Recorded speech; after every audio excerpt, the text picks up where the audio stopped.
අක්කේ මොකවද තේනුවරයා නාවේ? තේනුවර නාවට මොකෝ? එයා මේ හැම දෙයක්ම ලගලැස්ති කරලා දීලා නෙගී. තේනුවරට අද ටූරිස්ට් බෝඩ් එකේ කන්ෆරන්ස් එකක්. අද මෙතනට ආව නම් සමහර විට මේ වැඩේ මිස් වෙයි කියලා හිතාගෙන අද නෑවිත් ඉන්නේ නැති. ඒක තමයි. නැත්තම් තේනුවර කවදාවත් නෑ ඉතින් ඉන්නේ. අනිත් එක තේනුවර මැදිහත් නොවෙන්න මෙයා තාමේ හිරේ.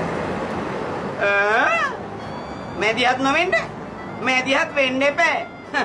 තේනුවරයා අද ඔය තත්ත්වෙන් ඉන්නේ මං හින්දා. මට ඒ කතාව එච්චර පැහැදිලි නෑ. ඔයාට කියන්න මිස්ටර් තල්කුණාටු තල්පදාදු තේනුවරයා ප්ලේන් ටිය බොන්න 2.50 නැති කාලේ මගේ ගාව හිටියේ. ඌ කියන විදිහට ඌට හරි ගියේ අපර්ණ හම්බුනාට පස්සේ නේ අක්කේ. ඒයි අපර්ණ චෙක් කළේ මන්නේ. බලනකොට ඒ කතාවෙත් ඇත්තක් තියෙනවා. ඒ කියන්නේ කලින් කිව්වගේ ඇත්තක් නැද්ද? පොඩක් ඉන්න. Excuse me.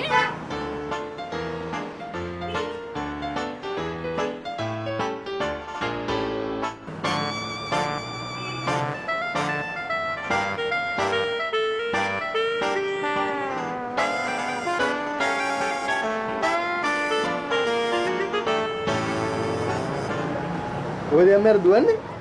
අනේ කවුද දන්නේ ළමයෝ? මිනිහගේ මොලේ අප්සෙට් එකක් එහෙම තියනවද? ඉස්සර නම් තිබුණේ නැහැ. සමහරට ඇතුළේදී හැදුනොත් දන්නේ. ඒ දන්නේ.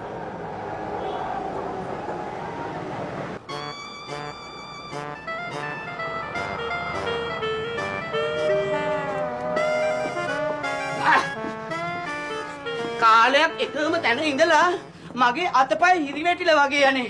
පොඩ්ඩක් නටලා කරලා දුවලා පැනලා බැලුවේ. හරියට අතපය වැඩ කරනවද කියලා. හොඳයි. බඩු වැඩ. හොඳටම වැඩ කරනවද? එහෙනම් කමක් නැහැ. මං යනවා අම්මේ. අම්මා මමත් එක්ක ගෙදර එන්න. යනාග. හොඳයි පුතා. මාමට යන්නම් කියලා කිව්වොත් හෙන ගහයිද? යන්න. ආය කිසිම දෙයකට පැටලෙන්න එපා මේ නඩුව ඉවර වෙනකම්. අනේ නෑ අනේ. මේවත් මේ ඉරිසියාකාරයෝ තරහට කරන වැඩනේ. නැතු මම වැරදි කරන කෙනෙක්ද? නෑනේ අක්කේ. එහෙනම් මං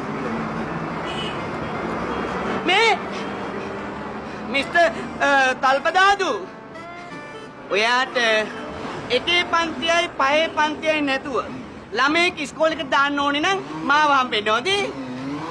හැබැයි එකත් පහත් පුළුවන්. ටිකක් වියදම් යනවා. මේ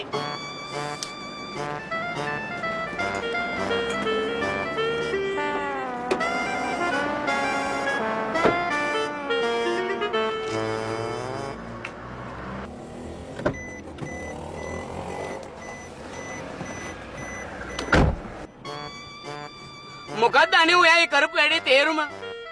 මෙච්චර උදව් කරපු මිනිහට සිත තුටින් බර වේවා කියන දුන්නෙත් නෑ.